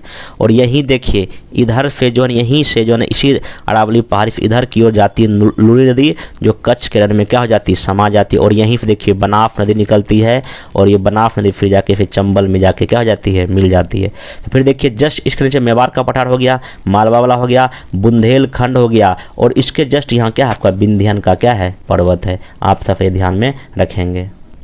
देख लीजिए लिखा हुए अरावली पर्वत प्राचीनतम मुर्दार अपशिष्ट पर्वत है। बीपीएससी क्वेश्चन पूछ चुका है, अपशिष्ट पर्वत है, मुर्दार तो है लेकिन अपशिष्ट है। उदाहरण है, इसका विस्तार उत्तर पूर्व में दिल्ली से लेकर दक्षिण पश्चिम में गुजरात के अहमदाबाद तक है। यह राजस्थान बांगर को केंद्रीय उच्च भूमि के मेवाड़ पठार से क्या करता है, अलग कर। देख रहे हैं यहाँ पे, ये इधर इसको अलग करता है, और ये देखिए बीच में क्या अरावली है, इधर मेवाड़ का पठार है। अब देखिए ये आपको जो लाइन दिख रही है ये अरावली है, ठीक। अरावली के जस्ट इधर देखिए पूरब में ये मेवाड़ का पठार है, और मेवाड़ के पर जस्ट बगल का है मालवा का पठार है। आप पूरा पहले वीडियो देख लीजिएगा, पहले जो बताया उसी वही बता रहा हूँ फिर से। देखिए इसका क्या खासियत है कि मेवाड़ के पठार का विस्तार राजस्थान मध्य प्रदेश में, पहली बात तो ध्यान रखिएगा। बनाफ नदी के अपवाद क्षेत्र का संबंध इसी पठार से है। कौन सा नदी, बनाफ नदी, ठीक ना। यह पठार अरावली पर्वत को मालवा के पठार से क्या कर रही है, अलग कर रही है। ध्यान रखिएगा यहाँ पे आप कि विशाल चट्टान से निर्मित संरचना को मध्य प्रदेश में मालवा का पठार कहते हैं। जस्ट इसके पूरब में मालवा का पठार है, ध्यान रख सकते हैं। उसके बाद बेसाल चट्टान में अपक्षयन और भौतिक और रासायनिक परिवर्तन के कारण काली मृदा का विकास हुआ यहाँ पे, जो कपास की दृष्टि से बहुत ही उपयोगी है। चंबल नदी के अफवाह क्षेत्र का संबंध मालवा के ही पठार से है। ये जो मालवा पठार है ना, ये देखिए फिर जाके चंबल नदी, देखो चंबल नदी से जा रहे, देखो चंबल नदी से जाके चंबल नदी जा रही है, पठार से है। यहाँ जो है ना क्या हुआ, चंबल नदी के द्वारा अपर्दन भूमि को बीहर भूमि कहते हैं, एग्जाम में पूछ चुका है, या उत्खाद भूमि बोलते हैं। मतलब कि यहाँ इतना अधिक मिट्टी का अपरदन हो गया है, पूरे भारत में सबसे अधिक मिट्टी का अपरदन आपका इसी मालवा के पठार में हुआ। और कौन नदी क्या हुआ है, चंबल नदी किया, और इसको बीहर या उत्खाद भूमि हम लोग कहते हैं। फिर देखिए मध्य प्रदेश यूपी में ग्रेनाइट और नीच चट्टान से निर्मित संरचना को बुंदेलखंड का पठार कहते हैं। यहाँ चट्टानी संरचना भौतिक और रासायनिक परिवर्तनों के कारण लाल मिट्टी का विकास हुआ है। बेतवा और कैन नदी का संबंध यही पठार से है। केंद्रीय उच्च भूमि में बुंदेलखंड एक सूखा प्रभावित क्षेत्र है। यहाँ आर्थिक पिछड़ेपन का क्या है, जो कारण है, ध्यान रखिएगा। देखिए ये बुंदेलखंड बंधेर प्लेट्यू हो गया, मध्य प्रदेश में है, और बघेलखंड ये कहाँ है, मध्य प्रदेश और छत्तीसगढ़ में। ध्यान रखिएगा, मध्य प्रदेश और छत्तीसगढ़ में बंधेरखंड और बांदेर मध्य प्रदेश पठार केंद्रीय भूमि को छोटा नागपुर पठार से क्या करता है, अलग करता है। मैं इसको आपको मैप में दिखाता हूँ। देखिए मैप का ज्ञान बीपीएससी पीटी के लिए या मेंस के लिए बहुत ही अति आवश्यक। देखिए मैं मैप को कैसे यूज करूँगा, देखिए आपको देखिए दिख रहा होगा, ये देखिए अरावली है, देखिए ये मेवाड़ का पठार बताया था, ठीक ना। मेवाड़ के जस्ट देखिए यहीं पे आपका देखिए इस बनास नदी निकल रहा है, देख रहे हैं यहाँ पे जो चंबल जाके क्या हो रही है, मिल रही है। और चंबल कहाँ मिलती है, यमुना में मिलती है। फिर देखिए अरावली, मेवाड़, फिर देखिए मालवा का क्या है, पठार है। मालवा के जस्ट पठार के देखिए नीचे ये विंध्यन का पठार यहाँ पे है। मालवा के पठार के पूरब में देखिए यहीं पे है बंदेर, क्या नाम है, बंदेर का पठार दिखा यहाँ पे। और बंदेर के इधर देखिए ऊपर देखिए ये बुंदेलखंड का पठार जो कि उत्तर प्रदेश और मध्य प्रदेश में है। बुंदेलखंड के बाद यहाँ देखिए मतलब कि बंदेर और बुंदेल के जस्ट पूरब में देखिए यहाँ ये बघेलखंड का पठार है, ये मध्य प्रदेश और छत्तीसगढ़ में विस्तार है, ठीक ना। और बघेलखंड के बाद ही आपका क्या आता है, छोटा नागपुर का पठार आता है। ये क्रम पूरब से पश्चिम से पूरब आपको देगा फजान, कई एग्जाम में पूछ चुका है, आप ये ध्यान रखिएगा। अब देखिए इस विंध्यन के नीचे ही आपको देखिए सतपुड़ा का पहाड़ी मिलेगा, दिख रहा है ना सतपुड़ा। फिर यहाँ देखिए महादेव का हिल मिलेगा। फिर देखिए यहाँ एक सतमाला हिल है यहाँ। फिर यहाँ देखिए सतपुड़ा और सतमाला के बीच देखिए अजंता का भी रेंज है एक, देख रहे हैं यहाँ पे। फिर सतमाला के नीचे जब आइएगा देखिए आपको क्या है, बालाघाट का रेंज है। फिर देखिए उसके बाद क्या हरिश्चंद्र का रेंज है। ये सब क्रम लगाने पूछता है। और आप यहाँ देखिए सबसे साउथ में देखिए यहीं पे आपका कार्डामम की क्या है, पहाड़ी। मैं इसको बताऊँगा अभी डिटेल में। अब देखिए केंद्रीय उच्च भूमि के बाद हम लोग आते हैं पूर्वी पठार में। यहाँ कौन कौन सा पढ़ना है, छोटा नागपुर पठार है, फिर छत्तीसगढ़ का बेसिन या इसको महानदी बेसिन बोलते हैं, और अंतिम में दंडकारण्य का क्या है, पठार है। तो यहाँ देख सकते हैं छोटा नागपुर का पठार में देखिए क्या, ये देखिए पूरा ये छोटा नागपुर का क्या है, पठार है। इसका देखिए बहन पहली बात देखिए ये जो है ना, यहाँ जो है ना एक नदी का नाम है, ये आपका ये दामोदर नदी जा रही है, ठीक ना यहाँ पे। और देखिए ये जो इलाका है ये है रांची का पठार। यहाँ पे देखिए कौन सा सुवर्ण रेखा नदी जा रही है, ठीक। ये हुआ रांची का पठार, और ये है हजारीबाग का पठार, और सबसे उत्तर में आपका राजमहल का पहाड़ी है, देख रहे हैं यहाँ पे।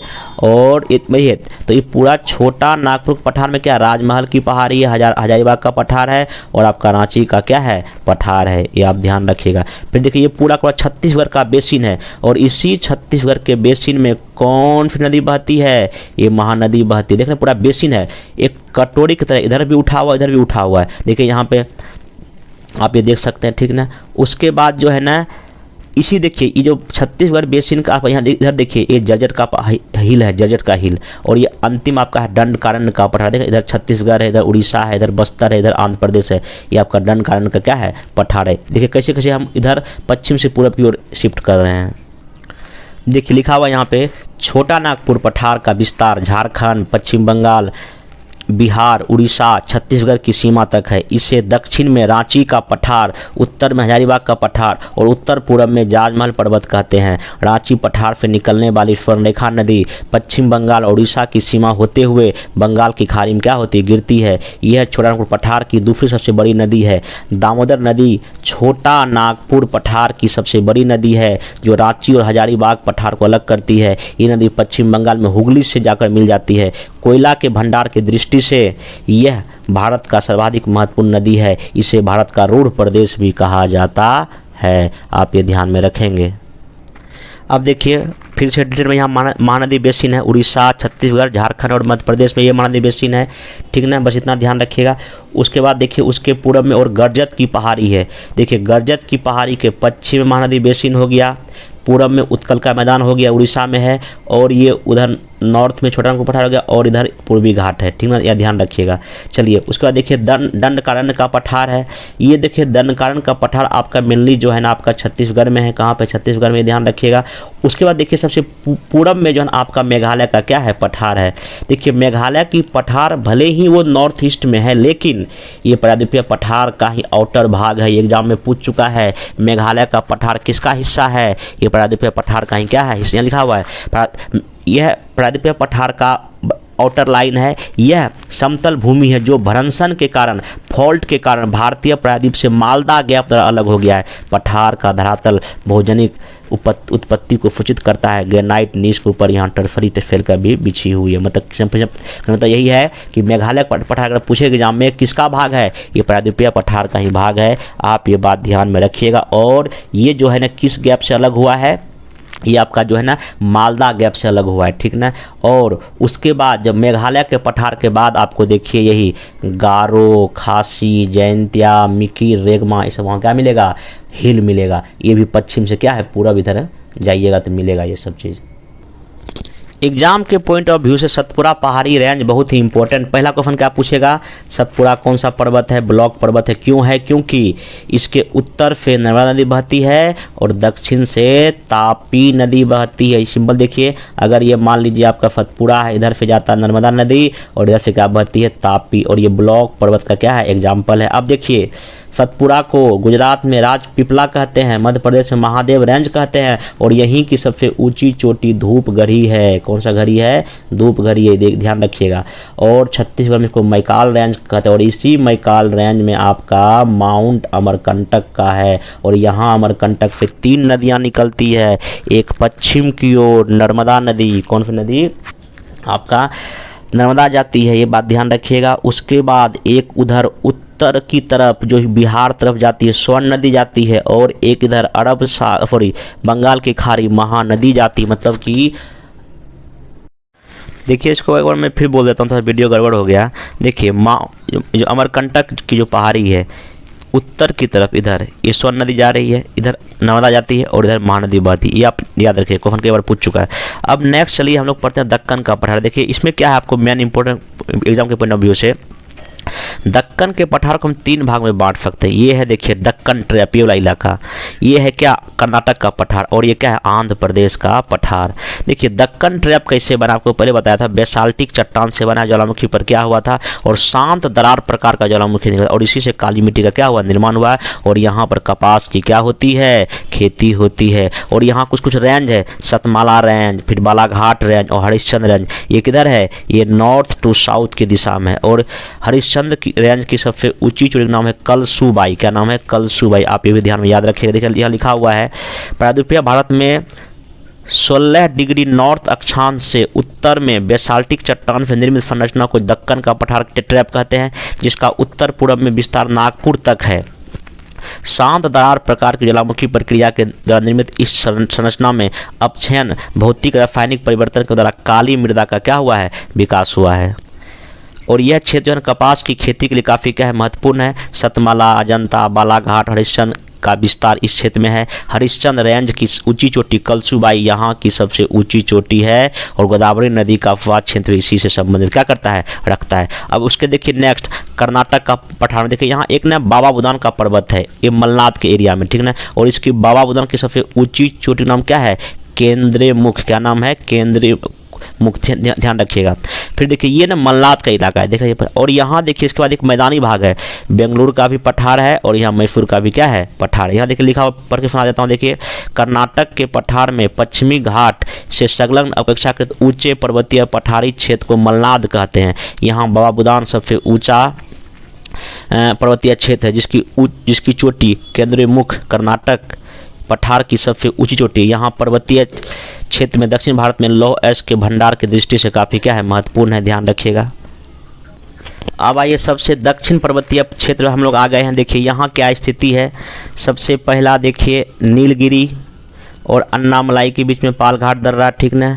फिर देखिए अन्नामलाई के बाद आपको मिलेगा पालनी की पहाड़ी और तब जाके सबसे अंतिम आपको क्या मिलेगा, कार्डामम की पहाड़ी। ये ध्यान दें, सबसे इस साउथ में कार्डामम की पहाड़ी, मतलब इधर लिख दिया हूँ, एक कार्डामम पहाड़ी सबसे क्या है, साउथ में, आप ध्यान रखिएगा।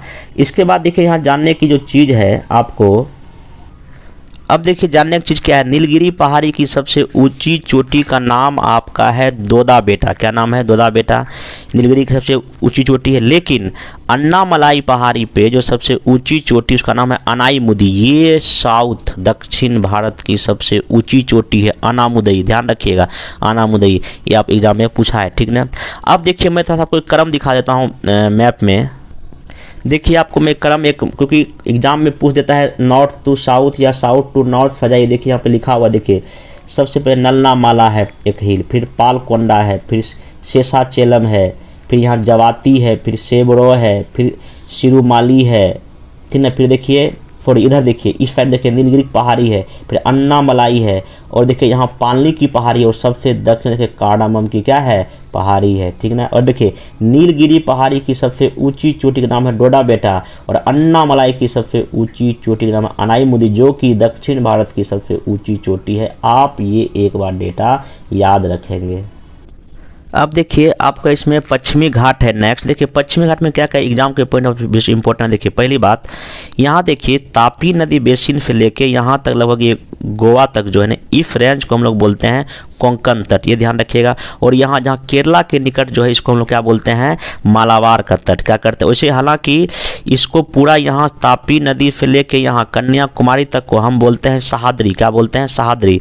और इस सहाद्री को तीन भाग में, एक उत्तरी सहाद्री ये वाला, फिर मध्यवर्ती ये वाला, और दक्षिण सहाद्री, इसको हम क्या कहते हैं, बोलते हैं। इसे एग्जाम में पॉइंट ऑफ व्यू से इंपॉर्टेंट यही है कि इसको जो उत्तरी सहाद्री को हम कोंकण का तट बोलते हैं, और जो सबसे दक्षिणी सहाद्री ये वाला है जो केरला के तट पे है, इसको हम मालाबार का तट भी बोलते हैं। और इम्पोर्टेंट इसमें यही है एग्जाम के पॉइंट ऑफ व्यू से कि दक्षिणी सहाद्री में ही जो है यहीं पे पालघाट दर्रा है, ध्यान रखिएगा, ये मालाबार तट है। और यहाँ दो झील है, एक बेमनाड का झील और एक जो है ना उसका नाम है अस्थामुदी। ये दोनों लेगुन का झील है। किसका झील है, लेगुन का झील है, आप ये थोड़ा ध्यान में रखेंगे। अब देखिए पूर्वी घाट आपको ये होगा। देखिए पूर्वी घाट में क्या है, इस यहाँ उड़ीसा वाले तट को हम लोग क्या बोलते हैं, उत्तरी सरकार या नॉर्दर्न सरकार, ठीक ना। और उसके बाद ये जो पूरा इलाका तमिलनाडु के इलाके में तो कोरोमंडल तट, क्या बोलते हैं हम लोग, कोरोमंडल तट बोलते हैं। आप ये थोड़ा ध्यान में रखिएगा, एग्जाम में कई बार पूछता है। और एक इंपॉर्टेंट बात यहाँ ये है कि तमिलनाडु और आंध्र प्रदेश की सीमा पर पुलिकट लेक है, ठीक ना, ये ध्यान रखें। और ये भी कैसे झील है, ये भी जो है ना लेगुन झील है, आप ये थोड़ा ध्यान में रखेंगे। देखिए और कुछ इसमें आपको पहाड़ी जैसे कि पालनी, सेबरोय और जावेदी, ये सब तमिलनाडु में है। और आंध्र प्रदेश में देखिए कौन कौन सा, इसका नाम है पालकोंडा, वालीकोंडा और नल्लामल्लाई, ये ध्यान रखिए, ये सब का आंध्र प्रदेश में है। एक बार ना तट को फिर से देख लीजिए। देखिए यहाँ पे गोवा से, गुजरात से गोवा तक के तटीय मैदान को हम कोंकण का तट बोलते हैं। गोवा से कर्नाटक में मैंगलोर तक का कंदर का तट बोलते हैं। और जबकि मैंगलोर से कन्याकुमारी को हम मालाबार का तट बोलते हैं। अगर पूरब में आइएगा तो उड़ीसा से लेकर आंध्र प्रदेश को हम लोग तो उत्कल तट बोलते हैं या कलिंग तट, या इसी को हम उत्तरी सरकार भी बोलते हैं। और आंध्र प्रदेश से लेकर तमिलनाडु तक हम कोरोमंडल का तट बोलते हैं, आप ये ध्यान रखें। और लौटते हुए मानसून से इसी तट पर क्या होती है, वर्षा होती है, भी आप इंपॉर्टेंट रखिएगा, ठीक ना। अब आइए इंडिया में कुछ द्वीप समूह है, दो, उसको देख लेते हैं। देखिए सिंपल सा द्वीप समूह क्वेश्चन क्या पूछेगा। देखिए दो द्वीप समूह, एक बंगाल की खाड़ी में, एक अरब सागर में है। बंगाल की खाड़ी में लगभग 572 की संख्या में द्वीप है, जिसका नाम क्या, अंडमान निकोबार द्वीप है, ये ध्यान रखिएगा। उसके बाद इसमें क्वेश्चन क्या पूछेगा। देखिए यहाँ जो है ना कि इन द्वीपों का निर्माण जो है ना विवर्तनिकी और ज्वालामुखी क्रिया से हुआ है। ये द्वीप वास्तव में सागर में छिपे हुए मोरदार पर्वतों के शीर्ष हैं, जिनका निर्माण भारतीय प्लेट और यूरेशियाई प्लेटों के आपस में टकराने के फलस्वरूप हुआ। ये भी ध्यान रखिएगा। इन द्वीपों को हिमालय और याराकोमा का ही दक्षिणी विस्तार माना जाता है। क्वेश्चन पूछेगा ये जो द्वीप है किसका विस्तार है? ये हिमालय और याराकानयोमा का ही क्या विस्तार है। अब देखिए अंडमान द्वीप की सबसे ऊंची चोटी नाम है फेरल पीक, क्या नाम है? शेरल पीक है। जबकि निकोबार की ऊंची चोटी नाम क्या है? माउंट लूथुलियर है, क्या है? थुलियर, ध्यान रखिएगा। उसके बाद देखिए माउंट डिओबोली मध्य अंडमान और माउंट कोयाब दक्षिणी अंडमान की सबसे ऊंची चोटी, आप ये ध्यान रखें। और दो मोस्ट इंपोर्टेंट क्वेश्चन है यहाँ पूछता है एग्जाम में कि अंडमान निकोबार द्वीप समूह में नारकोंडम सुषुप्त ज्वालामुखी और बैरन एकमात्र एक्टिव ज्वालामुखी, आप ये ध्यान में रखेंगे। उसके बाद देखिए अगला आपका वही है कि अरब सागर में क्या है? लक्षद्वीप है, क्या है? लक्षद्वीप है, ध्यान रखिएगा। और देखिए एग्जाम यहाँ 36 द्वीप है, 36। अब देखिए एग्जाम में क्या पूछता है यहाँ से कि देखिए कौन कौन से डिग्री किसको किसको अलग करती है, ध्यान रखिएगा आप। यहाँ पे एक पाक स्टेट है, भारत श्रीलंका के मध्य स्थित है। कोको स्टेट, कोको द्वीप समूह और उत्तरी अंडमान के बीच स्थित है। डंकन पैसेज लिटिल अंडमान और दक्षिणी अंडमान के बीच अवस्थित है। 8 डिग्री चरण मिनिकॉय मालदीव को के बीच स्थित है। 9 डिग्री मिनिकॉय लक्षद्वीप के बीच स्थित है। और 10 डिग्री अंडमान और निकोबार द्वीप समूह के बीच अवस्थित है। और 11 डिग्री उत्तर में अमनी द्वीप और दक्षिण में कनानोरो द्वीप को क्या करती है? अलग करती है, आप दफा ध्यान में रखेंगे। अब नेक्स्ट हम लोग जो है ना भारत का अफवाह तंत्र पढ़ेंगे, ड्रेनेज सिस्टम पढ़ेंगे। सिंपल देखिए शॉर्ट में कि भारत का जो अफवाह तंत्र ये 2 पार्ट में बटा हुआ है। एक आपको पता है कि हिमालय की नदियाँ हैं और दूसरा आपका प्रायद्वीपीय पठार की क्या है? नदियाँ हैं। तो अगर दोनों में कुछ डिफरेंस पूछेगा तो आप डिफरेंस ऐसा देख लीजिए, दोनों में जो डिफरेंस आपका है कुछ कुछ जान लीजिए। देखिए पहली बात ये है हिमालय की जो नदियां हैं और जो प्रायद्वीपीय पठार की जो नदियां हैं, हिमालय की नदियाँ हिमालय से निकलती है और ये प्रायद्वीपीय पठार और उच्च भूमि पठार से निकलती है। इसकी जो नेचर या प्रवृत्ति है, हिमालय की नदियाँ 12 मास सिर्फ हर एक 12 महीने यहाँ पानी रहता है, लेकिन ये नदियाँ मौसमी है, जब बारिश पड़ेगी तभी इसमें पानी होगा। अफवाह का जो पैटर्न क्या है? ये है पूर्ववर्ती नदी और अनुवर्ती। देखिए पूर्ववर्ती नदी का मतलब सिंपल सा ये मतलब है कि हिमालय बनने के पहले वो नदी बह रही है, और अनुवर्ती मतलब क्या? हिमालय बना उसके बाद नदी क्या हुआ? वो रास्ते पे चली। और यहाँ तो यहाँ जो है ना हिमालय में दोनों नदियाँ हैं, पूर्ववर्ती और अनुवर्ती दोनों नदियाँ हैं, लेकिन यहाँ जो है आपका प्रायद्वीपीय पठार में सिर्फ और सिर्फ अनुवर्ती नदी ही है, आप ध्यान रखिएगा, ठीक। और यहाँ जो नदी है हिमालय में लंबा है, इसका एरिया बहुत ज़्यादा है, लेकिन यहाँ जो है ना प्रायद्वीपीय पठार की छोटी नदियाँ हैं, सीधा मार्ग है, ठीक ना। और इसका जो जलग्रहण क्षेत्र बड़ा है हिमालय का, इसका छोटा होगा। और यहाँ की नदियाँ जो है क्या कहते हैं, हिमालय की नदियाँ अभी युवा है, यंग है, बट यहाँ की नदियाँ प्रायद्वीपीय पठार की नदियाँ काफ़ी क्या हो चुकी है? प्रौढ़ या नदी पुरानी हो चुकी है, आप इस दफ़ा ध्यान में रखेंगे। अब देखिए कभी कोई क्वेश्चन पूछ देता है कि कौन सी नदियाँ हिमालय की है, कौन सी नदियाँ प्रायद्वीपीय पठार की नदियाँ। देखिए हिमालय की नदियों में पहला आपका सिंधु नदी तंत्र है, झेलम, चिनाब, रावी, ब्यास, सतलज। गंगा में रामगंगा, शारदा, गंडक, कोसी, महानदी, कैन, सोन, दामोदर, यमुना, चंबल है। ब्रह्मपुत्र में पड़ेंगे दिमांग, लोहित, धनसरी, सुबनसिरी, मानस, तिस्ता और बराक, ठीक ना। अब ये हो गए हिमालय नदियाँ। प्रायद्वीपीय पठार की नदियाँ जो है देखिए जो बंगाल की खाड़ी में गिरती, देखिए स्वर्णरेखा, ब्राह्मणी, महानदी, गोदावरी, बेगई, पेन्नार, कावेरी, कृष्णा, ये सब बंगाल की खाड़ी में गिरती है। और देखिए अरब सागर में नर्मदा, तापी, साबरमती, घग्गर, लूनी, माही, ये सब अरब सागर में क्या होती है? गिरती है। अब देखिए हम लोग सिंधु नदी तंत्र में इम्पोर्टेंट नदियाँ जो पढ़ लेते हैं। देखिए पहला देखिए यहाँ पे देखिए सिंधु नदी जो है ये कहाँ से निकलती है? ये बोखरचू से निकलती है। और देखिए इधर ये ले होते हुए इधर पाकिस्तान तरफ निकल जाती है और ये अरब सागर में क्या होती है? गिरती है। देखिए इसकी सहायक नदियाँ क्या है जो कि दाएं तरफ आके मिलती है? देखिए श्योक, गिलगित, काबुल, खुर्रम, तोची, गोमल, बियोबा और संगर, ध्यान रखिएगा। फिर देखिए इसमें और भी इधर से जो सहायक नदियाँ मिलती है उसमें क्या है? झेलम जो वेरीनाग से निकलती है, चिनाब वाड़ा लाचा दर्रे से निकलती है, राबी रोहतांग दर्रे से निकलती है, ब्यास ये रोहतांग दर्रे के ब्यास कुंड से निकलती है, और सतलज राकाश ताल से निकलती है। और इसी पर भागड़ा नागल बांध है और इसी पे गोविंद सागर जो है ना नहर क्या झील क्या किया गया है? बनाया गया है। तो आप सबसे डेटा याद रख सकते हैं। उसके बाद देखिए अगला नदी आपका यमुना नदी। कौन नदी है? देखिए यमुना कहाँ से निकल रही है? बंदरपुर से निकलती है। कहाँ से निकलती है? और देखिए यमुना की सहायक में देखिए एक है चंबल, इधर तक मिल चंबल। चंबल की सहायक नदी देखिए कौन कौन से? पार्वती, बनास, छिपड़ा, ये चंबल की सहायक नदी है, ठीक ना। और ये चंबल यमुना मिल जाती है। फिर देखिए इधर से एक नदी सिंध जाती है, फिर बेतवा, फिर ये कैन, ये सब किसकी है? यमुना की सहायक नदी है, ध्यान रखिएगा, ठीक ना। उसके बाद देखिए अगला नदी आपका है ये इसका नाम है ब्रह्मपुत्रा। देखिए ब्रह्मपुत्रा कहाँ से निकल रही है, चैम युंग डुंग हिमनद से, ध्यान डेटा याद रखिएगा, ठीक ना।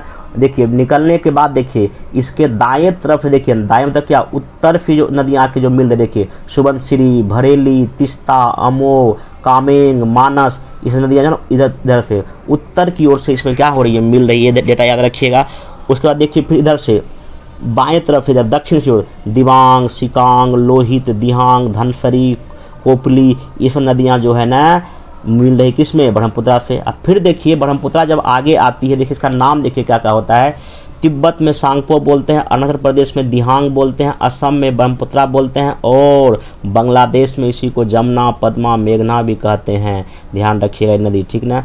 अब देखिए आपकी जो है एक जो मेन इंपॉर्टेंट नदी जो आपका बच गया, ये कौन सा, गंगा। कौन सा बचा, देखिए गंगा का आप सही ढंग से आज जान लीजिए। देखिए कितना अच्छा मैं डायग्राम बनाया, देखिए गंगा नदी, देखिए हालांकि एक जो है संतोपत हिमानी है, वहाँ से देखिए धौली गंगा और विष्णु गंगा निकलती। पहली बात, धौली गंगा, विष्णु गंगा कहाँ मिलती है, विष्णु प्रयाग में। कहाँ मिलती है, विष्णु प्रयाग में, ये डेटा याद रखिएगा।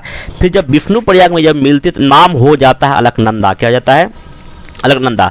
अलकनंदा आगे जब बढ़ती है तो इसी समय इधर से एक पिंडार नाम की नदी आके मिल जाती, पिंडार, और इसका नाम हो जाता है कर्णप्रयाग। कहाँ मिलती है, कर्णप्रयाग में। फिर ये अलकनंदा हो जाती है, दोनों मिलकर अलकनंदा होगी। अब फिर इधर से जो है ना रुद्रप्रयाग में एक और नदी आती है, नाम है मंदाकिनी। अलकनंदा मिल गई, ये नाम अभी भी इसका अलकनंदा ही है। अब यहाँ अंतिम रूप से इधर से एक आएगी भागीरथी, जो कि गंगोत्री हिमनद से निकलती है। अब जो है ना ये अलकनंदा और भागीरथी मिलके कहाँ मिलते हैं, देवप्रयाग में। अब इसका नाम हो जाता है गंगा। ये डेटा याद रखिएगा, गंगा नाम यहाँ हुआ जहाँ भागीरथी और अलकनंदा जाके मिली, और ये भागीरथी ही मेन नदी तंत्र है गंगा का, जो कि गंगोत्री से क्या होती, निकलती है। अब देखिए गंगा ये हरिद्वार में प्रवेश कर गया मैदानी भाग में। आगे देखिए क्या होगा, यमुना इधर से मिलेगा इस साइड से, फिर यहाँ से स्वर्ण नदी मिलेगा। लेकिन मेन इंपॉर्टेंट पूछता है एग्जाम में क्या, कि उत्तर से या समझिए कि बाएं ओर से, इधर से बाएं ओर से जो है ना कौन कौन सी नदी इससे आके देखिए मिल रही। देखिए रामगंगा, गोमती, घाघरा, गंडक, बूढ़ी गंडक, कोसी, महानंदा, ठीक ना। फिर देखिए ब्रह्मपुत्रा को यमुना नदी बोलते हैं, ठीक ना।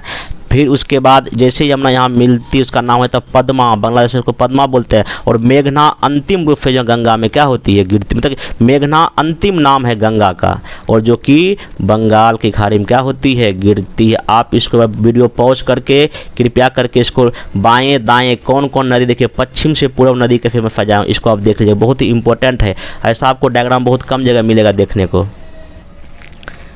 फिर देखिए एक नदी यहाँ आपका ये नर्मदा है। देखिए अमरकंटक की पहाड़ी से क्या हो रही, निकल रही है।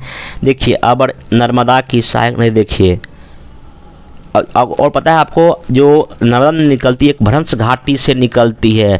इसके उत्तर में विंध्यन है और दक्षिण में सतपुड़ा है। ये भ्रंश घाटी से जा रही है, एग्जाम में पूछ चुका है। अब देखिए ये अमरकंटक से नर्मदा निकल रही है, विंध्याचल और सतपुड़ा के बीचों बीच जा रही है भ्रंश घाटी में। अब देखिए इसकी सहायक नदियां का कुछ नाम याद रखिए, एग्जाम में कई बार पूछता है। देखिए दूधी, हिरन, तावा, शेर, शक्कर, ये सब किसका है, सहायक नदी है। इधर से बरना, ये सब नदी किसकी है, सहायक नदी है। पूछ देता है उत्तर से दक्षिण से कौन नदी आके मिल रही है। अब फिर ये देखिए बैतूल या मुल्तई की पहाड़ी से निकलती है, कौन सा, तापी नदी है। ये कौन नदी है, तापी है। देखिए तापी सतपुड़ा और अजंता के बीचों बीच जाके बह रही है, कौन नदी है, तापी। इसकी कुछ सहायक नदी का नाम आप सुन लीजिए सिर्फ। एक का नाम है पूर्णा, गिरना, पंजारा, बोरी, बाघुर, अर्नावती, मोरना, ये सब जो है आपका ताप्ती नदी का सहायक नदी। और ध्यान रखिएगा एक नर्मदा और ताप्ती नदी बनाती है एस्सुरी। क्या बनाती है, एस्सुरी। और एक ध्यान और याद रखिएगा कि जो है ना ताप्ती नदी जो गिरती है वो खंभात की खाड़ी में, कौन सा खाड़ी, यहाँ पे खंभात की खाड़ी में गिरती है, ये भी आप ध्यान में रखिएगा। और जो है ये जो नदी जो है नर्मदा भी जो है ना आपका खंभात की खाड़ी में ही क्या करती है, गिरती है। ये एग्जाम में पूछेगा। ये दोनों एस्टोरी बनाती है, भ्रंश घाटी में बहती है, ये आप ध्यान में रख सकते हैं। और देखिए ये सतपुड़ा जनता के बीच में बह रही है, ये बहुत ही इंपॉर्टेंट आपका मैं फैक्ट बताया, यहाँ से फन एग्जाम में पूछेगा। चलिए अब नेक्स्ट देखिए नदी का नाम है गोदावरी नदी। कौन नदी है, गोदावरी। कहाँ से निकलती है, नासिक के त्र्यंबकेश्वर से। अब देखिए ये क्या हो रही है, ये हो रही है आपकी, ये फिर जा रही है, देख रहे हैं यहाँ पे, ये बंगाल की खाड़ी में जा रही है। अब देखिए इसकी सहायक नदी जो कि बाईं ओर से, मतलब उत्तर ओर से, इधर हो गया बाईं ओर, ये मतलब उत्तर की ओर से कौन नदी मिल रही है? पैनगंगा, वर्धा, वैनगंगा, इंद्रावती, पेंच, प्राणहिता, धरना, सबड़ी। और देखिए दक्षिण से और मंजारा, प्रवरा, मूला, माबेर, ये सब गोदावरी की सहायक नदी, अच्छे से याद रख लीजिएगा। और इसको दक्षिण की गंगा कहते हैं, लॉन्गेस्ट रिवर ऑफ साउथ का है, ध्यान रखिएगा। और आगे देखिए नेक्स्ट क्या हो रहा है, अगला कृष्णा नदी, देखिए ये महाबलेश्वर से निकलती है, ये भी आप ध्यान रख सकते हैं, ठीक ना, महाबलेश्वर निकलती है। देखिए इसमें क्या क्या स्थिति है, देखिए सहायक नदी इधर से कोयना, पंचगंगा, दूधगंगा, इधर से घाटप्रभा, मालप्रभा, भीमा, तुंगभद्रा, मूसी। और गोदावरी और कृष्णा आपस में मिलकर डेल्टा का क्या करती है? निर्माण करती है, आप ये ध्यान में रखेंगे। अगला नदी देखिए कौन सा है? कावेरी। कौन नदी है? कावेरी। कहाँ से निकल रही है? कुर्ग जिले की ब्रह्मगिरी पहाड़ी से। देखिए इसकी सहायक नदी इधर से हेमवती, सिस्मा, काबिनी, इधर से भवानी, नोलई, अमरावती, लक्ष्मण तीर्थ। और ये एक ऐसी नदी है कि जो ग्रीष्म और शीत दोनों में ऋतु में बर्फा जल क्या करती है? प्राप्त करती है। ये जो है ना ध्यान रखिएगा। और इस नदी पर एक बहुत ही फेमस आपका जलप्रपात है, नाम है शिव समुद्रम। क्या नाम है? शिव समुद्रम। एक बार ये नदी का उत्तर से दक्षिण पर क्रम देख लीजिए, एग्जाम में पूछता है। देखिए इधर से देखिए साबरमती, फिर माही, फिर नर्मदा, तापी, ये तीनों क्रम याद, चार नाम याद रखिए। इधर से देखिए हुगली, दामोदर, स्वर्णरेखा, महानदी। और महानदी की एक सहायक नदी तेल है, क्वेश्चन भी प्रश्न पूछ चुका है। तेल किसकी सहायक नदी थी? महानदी की। फिर देखिए हुगली, दामोदर, स्वर्णरेखा, महानदी। फिर देखिए गोदावरी, कृष्णा, पेन्नार, फिर कावेरी, अंतिम में बेगई। इधर देखिए इधर भी नदी है, पेरियार नदी है, देख रहे हैं। तो ये आपने नॉर्थ टू साउथ एक नदी का क्रम याद रखिएगा, एग्जाम में क्वेश्चन यहाँ से भी पूछ सकता है। देखिए बीपीएससी और क्वेश्चन महानदी से पूछा था, मैं इसको बता देता हूँ। देखिए महानदी देखिए यहाँ, ये अमरकंटक की पहाड़ी दक्षिणी भाग से निकलते हुए, देख रहे हैं यहाँ पे, ये छत्तीसगढ़ में प्रवेश कर रही है। इसकी सहायक नदी का नाम देख लीजिए, क्या क्या नाम है? शिवनाथ, हदसो, मांद, इब, जोकिंग, तेल, इसकी सहायक नदियाँ हैं। और एक ब्राह्मणी बैतरणी नदी, ये उड़ीसा होकर बहती है और बंगाल की खाड़ी में क्या होती है? गिरती है। देखिए कुछ कुछ ऐसी नदियां हैं जो कि अरब सागर में गिरती है, जो कि बहुत इम्पोर्टेंट, आप उसका खास नाम सुन लीजिए। देखिए गोवा की नदी का एक नाम है मांडवी। क्या नाम है? मांडवी नदी। फिर एक नदी का नाम है जुआरी। क्या नाम है? जुआरी। और एक का नाम है राचोला। ये सब गोवा की नदी है जो कि अरब सागर में क्या होती है? गिरती है। उसके बाद एक नदी का है कर्नाटक की नदी का नाम है सारावती। ये भी आपका कहाँ गिरती है? अरब सागर में गिरती है। केरल की 2-3 नदियां का नाम याद रखिएगा। एक का नाम है आपका भरत पूजा। क्या नाम है? भरत पूजा।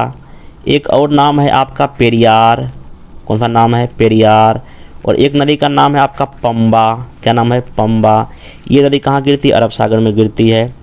महाराष्ट्र की एक नदी का नाम है बैतरना। क्या नाम है? बैतरना। ये बैतरना नदी कहाँ गिरती है? अरब सागर में गिरती है। क्वेश्चन पूछ सकता है, ठीक है। बाकी आपको बता ही दिया कि जो हाँ एक नदी और है आपका, हाँ इतना आप मैंने इंपॉर्टेंट नदी का नाम याद रखिएगा जो आपका कहाँ गिर रहा है? अरब सागर में गिर। क्योंकि क्वेश्चन पूछ देगा कि कौन नदी और अरब सागर में गिरती है। आपको जब ये कुछ कुछ डेटा याद होगा तभी आप उसमें ऑप्शन क्या कर पाइएगा? छांट पाइएगा। बाकी और भी कुछ नदियाँ जैसे कि आपको नर्मदा हो गया, साबरमती हो गया, ताप्ती हो गया, माही हो गया, ये सब नदी क्या है? सब कहीं ना कहीं जो है ना अरब सागर में क्या होती है? गिरती है। बाकी में बंगाल की खाड़ी में गिरने वाली नदियाँ का नाम बता दिया, आप इसको एक बार देख लीजिएगा, ठीक ना। आप इस पर नदियाँ आपका क्या हो गया? ख़त्म हो गया। अब देखिए मैन झील पढ़ लेते हैं, क्योंकि झील से भी क्वेश्चन बीपीएससी पूछता है। देखिए पंजाब में हरिके, रोपर, कंजली झील है। उत्तर प्रदेश में देखिए जो मैन मैं वही बोलूँगा। देखिए यहाँ एक मोती झील है, रामगढ़ ताल झील है, ध्यान रख सकते हैं। फिर देखिए यहाँ पे पश्चिम बंगाल में रविंद्र सरोवर झील है। उड़ीसा में चिल्का झील एग्जाम में पूछता है। फिर देखिए नागालैंड में सिलोई लेक है, ध्यान रखिएगा। फिर देखिए महाराष्ट्र में जो मेन इंपॉर्टेंट, देखिए लोनार एक इंपॉर्टेंट झील हो गया, ठीक है, ये ध्यान रखिएगा। फिर देखिए केरला में अष्टमुदी, बेमेनाद, षष्ठ में कोट्टा, बद्दकचेरा, वेलियान, ये सब झील का नाम याद रखिएगा। तेलंगाना में हुसैन सागर झील भी मोस्ट इंपॉर्टेंट है। तमिलनाडु में देखिए एक न कौन सा आपका ये चेम्बराबक्कम। फिर देखो कोडा इकनाल, ये झील सब आप याद रख सकते हैं। फिर देखिए ये मोस्ट इंपॉर्टेंट हो गया, आंध्र प्रदेश में एक कोल्लूरू झील है और एक पुलिकत झील है, ये एग्जाम में पूछा है, ठीक ना। उसके बाद देखिए आप जो है ना त्रिपुरा में रुद्र सागर झील है, ये भी ध्यान रखिएगा। फिर देखिए मणिपुर में इंपॉर्टेंट है लोटकट झील है, और मेघालय में उमियम है, कई बार एग्जाम में पूछ चुका है, मैचिंग देगा आपको, इसमें कन्फ्यूज हो जाइएगा। फिर देखिए एक झील जो है ना आपको पता है बिहार में कांवर झील है, पता है आपको। फिर देखिए गुजरात में नल सरोवर, एग्जाम में पूछ चुका है, नल सरोवर झील कहाँ है, गुजरात में है। नारायण सरोवर कहाँ है, गुजरात में। हिमाचल प्रदेश का कई सारा झील है, जैसे कि इसमें रेणुका मोस्ट इंपॉर्टेंट है, एग्जाम में पूछ चुका है, रेणुका ध्यान रखिए, रेणुका, प्रताप सागर सब ध्यान रखिए। जम्मू एंड कश्मीर डल बुलर ये ध्यान रखिएगा। शेषनाग भी कहाँ है, वहाँ मैचिंग देता है, कन्फ्यूज हो जाते हैं हम लोग, ध्यान रखिएगा। शेषनाग कहाँ, जम्मू कश्मीर में।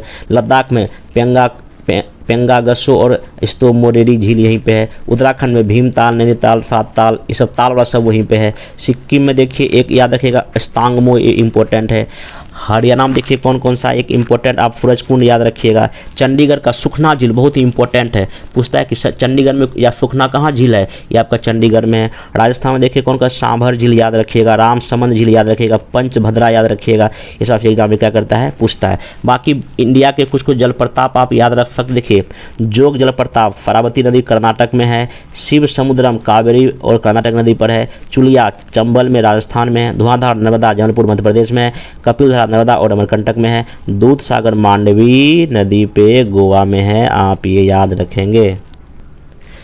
अब इस वीडियो को यहीं तक रोकते हैं, क्योंकि इसमें हमने geological structure, physical geography, river देख लिया है और झील ये सब देख लिया। अब हम नेक्स्ट वीडियो जब बनाएंगे इसमें मिट्टी, मिनरल्स, इंडस्ट्री, परिवहन, जनजाति, जनगणना हम सब एक ही वीडियो में क्या कर लेंगे, देख लेंगे, क्योंकि वीडियो लंबा हो जाएगा।